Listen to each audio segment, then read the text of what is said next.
New Mexico could be back in play in the presidential race. A recent poll shows Republican presidential candidate Mitt Romney closing the gap on President Obama in New Mexico. And that means we have suddenly become very important to the candidates. News 13's Diana Salceda is in the Newsplex with more.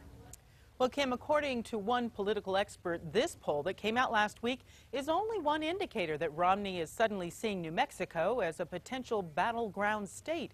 Romney is scheduled to visit to Hobbs on August 23rd, and he opened 6 offices around the state. Here's part of the reason we're seeing increased activity by the Romney camp. The public policy polling, or PPP, results came out last week and showed President Obama with a 5% lead. Now that compares to the Rasmussen poll back in April that showed Obama with a 16% lead. Gabe Sanchez, political science professor from UNM.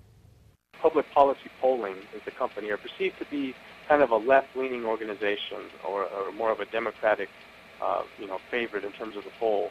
So the fact that they have it being a little bit tighter, I think, matters.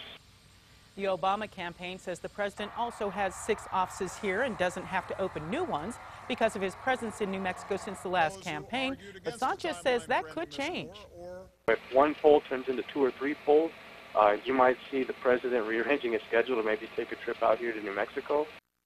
Sanchez says another factor in the presidential race here in New Mexico is the governor. The same poll, PPP, shows Susana Martinez is very popular with a 52% approval rating, and her support could cut the gap again for Romney. Back to you. Okay, thanks, Diana. Now, today a blog from the New York Times that compiles information from several sources shows Obama's chances of taking New Mexico in November is nearly 89%.